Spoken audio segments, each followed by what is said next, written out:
جب جناب ابو بکر رضی اللہ تعالیٰ عنہ خلیفہ بنائے جاتے ہیں تو آپ نے یہ کام کیا کہ رسول اللہ صلی اللہ علیہ وآلہ وسلم کے اموال اور خاص طور پہ ارض فدق اسے اپنے حکومت کے حصے میں لے لیا، کنٹرول میں لے لیا کہ اب اس کے معاملات ہم چلائیں گے، اس کے انتظامات ہم دیکھیں گے۔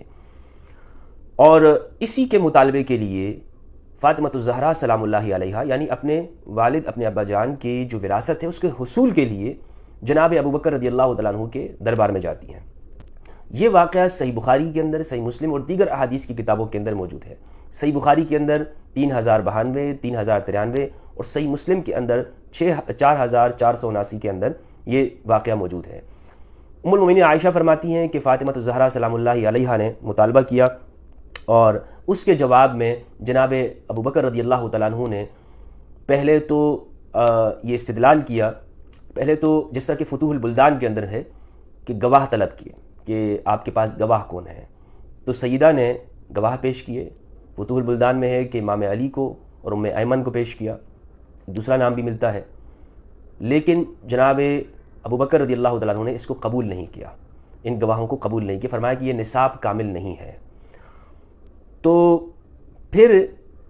سیدہ نے قرآن مجید کی آیات سے استدلال کیا، وہ آیات کیا ہیں ہم آگے پیش کریں گے، لیکن جناب ابو بکر رضی اللہ تعالیٰ عنہ نے ایک حدیث سے خبر واحد سے استدلال کیا۔ صحیح بخاری کے اندر 3093 میں وہ حدیث موجود ہے۔ حضرت ابو بکر نے فرمایا کہ نحن معاشر الانبیاء لا نورث ما ترکناہ صدقہ، کہ ہم انبیاء کے گروہ وہ ہماری وراثت تقسیم نہیں ہوتی، جو کچھ ہم چھوڑتے ہیں وہ صدقہ ہوتا ہے۔ یہ جناب ابو بکر رضی اللہ عنہ کا بنیادی استدلال تھا۔ اب ہم یہاں پر یہ دیکھتے ہیں کہ احادیث کے حوالے سے جناب ابو بکر رضی اللہ عنہ کا جو رویہ تھا وہ کیا تھا۔ ہمارے ہاں اکثر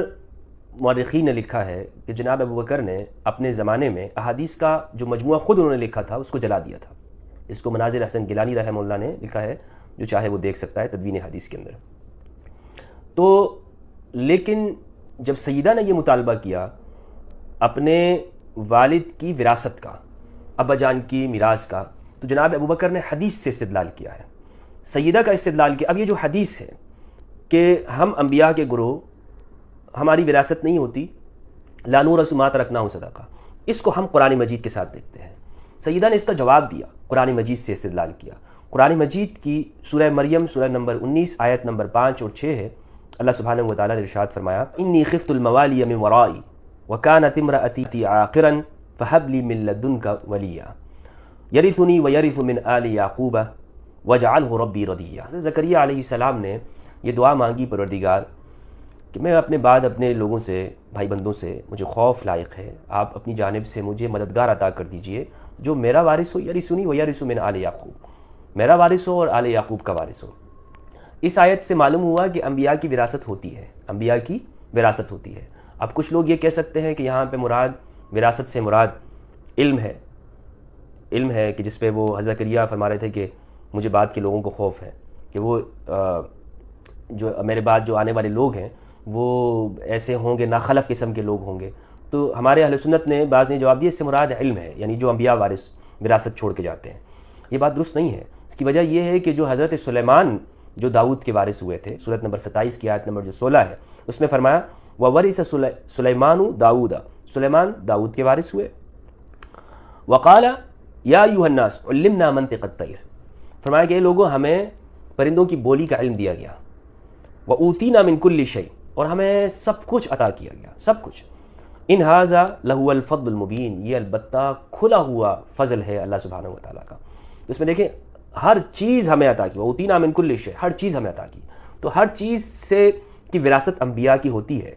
تو یہ وہ آیات ہیں جن سے خاتون جنت فاطمہ الزہرا سلام اللہ علیہا نے استدلال کیا۔ اور آج ہمارے سامنے بھی یہ چیزیں ہیں کہ جس چیز سے جناب ابو بکر رضی اللہ عنہ نے استدلال کیا ہے وہ حدیث ہے، اور یہ ہمارے ہاں اہل سنت کا ہی اصول ہے، اور ہمیں اہل سنت کے اصول سے باہر جانے کی ضرورت نہیں ہے۔ میں اہل سنت کے اصولوں پہ رہ کر ہی اس کا تجزیہ کر رہا ہوں کہ خبر واحد کے مقابلے میں اگر قرآن ہو یا قرآن مجید سے اگر خبر واحد ٹکرا رہی ہو تو کس کو لیں گے؟ کس کو لیں گے؟ ہم قرآن مجید کو لیں گے۔ یہ سب کے ہاں اصول ہے۔ تو یہ جو روایت ہے نحن معاشر الانبیاء لا نورث ما ترکنا صدقہ، یہ بالکل قرآن مجید کی آیت کے مخالف ہے۔ یہ میں واضح کہتا چلوں، یعنی قرآن مجید میں ہے کہ انبیاء وراثت ان کی ہوتی ہے، حدیث اگر کہتی ہے نہیں ہوتی تو ہم کس کی مانیں گے؟ لازمی بات ہے کہ ہم قرآن مجید کی مانیں گے، کیونکہ رسول اللہ صلی اللہ علیہ وآلہ وسلم خود اہل سنت بھی کہتے ہیں کہ ہمارے درمیان میں قرآن مجید کو چھوڑا ہے، تو اس پر تو اہل سنت کا بھی یقین اور ایمان ہے۔ دوسری بات یہ ہے کہ ہم یہ دیکھیں کہ ہمارے اہل سنت میں یہ بات کہی جاتی ہے کہ جناب ابو بکر صدیق رضی اللہ تعالیٰ عنہ کس طرح خطا کر سکتے ہیں، وہ صحابی رسول ہے، ان سے خطا نہیں، یعنی ان کا یہ موقف درست ہے۔ اگر صحابی ہونے کی وجہ سے جناب ابو بکر صدیق رضی اللہ تعالیٰ عنہ کا آپ دفاع کرتے ہیں اور آپ سمجھتے ہیں کہ اگر ہم اس میں جناب ابو بکر کی طرف کوئی کمزوری دکھائیں گے تو ایک صحابیت کا مقام کم ہوگا، تو میرا آپ سے سوال یہ ہے اہل سنت سے، کیا سیدۃ نساء اہل الجنہ فاطمہ الزہرا سلام اللہ علیہا وہ صحابیہ نہیں ہیں؟ ان کا صحابیت کا مقام نہیں ہے؟ تو اگر آپ صحابیت کو معیار رکھتے ہیں تو خاتون جنت بھی صحابیہ ہیں۔ دوسری بات یہ ہے کہ ہمارے اہل سنت، خود ہمارے اہل سنت کے اصول آپس میں ٹکرا رہے ہیں۔ وہ کہتے ہیں کہ بعض اس طرح سے لوگ بھی موجود ہیں جو اس مسئلے میں اتنا غلو کرتے ہیں کہ سیدہ کو خطا پہ کہتے ہیں، ان کے ہاں جرت پائی جاتی ہے، وہ کہتے ہیں کہ جی سیدہ سے خطا ہوئی ہے۔ اگر میرا سوال یہ ہے، ان سب سے جو لوگ سیدہ کو خطا پہ کہتے ہیں، مجھے بتاؤ اگر سیدہ کو خطا پہ کہنے سے کوئی شخص منافق نہیں بن جاتا، کوئی شخص دائرہ اسلام سے نہیں نکل جاتا، کوئی شخص گمراہ نہیں ہو جاتا، تو جناب ابو بکر رضی اللہ عنہ کو خطا پہ کہنے سے کوئی شخص کس طرح سے رافضی یا اہل سنت سے نکل جاتا ہے، گمراہ کیسے ہو جاتا ہے؟ یہ آپ کے معیار جو ہے یہ الگ الگ کیوں ہیں؟ آپ معیار ایک رکھیں نا۔ آپ اگر سیدہ کو خطا پہ کہنے والے وہ آپ کا بھائی ہے، وہ آپ کے لیے بڑا، آپ اس کے لیے شیر و شکر ہے، آپ کے لیے ماشاءاللہ مجاہد اہل سنت ہے، تو اگر کوئی شخص جناب ابو بکر کو خطا پہ کہہ دیتا ہے تو کیا ہو گیا؟ کوئی خرابی لازم آتی ہے یا صرف تمہاری انا کا مسئلہ ہے؟ پھر ہمارے ہاں یہ بات بڑے زور و شور سے کہی جاتی ہے، خود بخاری پر ایمان رکھنے والے، کہ جب میں نے بخاری کی جو وہ اس روایت کی پر جرح کی جس میں ابن شہاب زہری نے یہ بیان کیا کہ ابو جہل کی بیٹی کو نکاح دینے کے حوالے سے، نکاح کا پیغام دینے کے حوالے سے جو حضرت علی کی طرف نسبت کی، اسی حدیث کے اندر یہ بات ہے کہ جناب امام زین العابدین علیہ السلام کے پاس رسول اللہ صلی اللہ علیہ وآلہ وسلم کی تلوار موجود تھی، مصر بن مخرمہ جو روایت کرتے ہیں، اور مصر بن مخرمہ نے کہا کہ آپ یہ تلوار مجھے دے دیجیے۔ اس روایت میں جناب زین العابدین علیہ السلام کے پاس رسول اللہ کی تلوار موجود ہے، تو اگر رسول اللہ کی وراثت تقسیم نہیں ہوئی تھی تو تلوار امام زین العابدین علیہ السلام کے پاس کس طرح گئی؟ اس کا مطلب یہ ہے کہ وراثت تقسیم ہوئی، ایک خاص مال کو، خاص یعنی فدق کی زمین کو، اس مال کو روکا گیا۔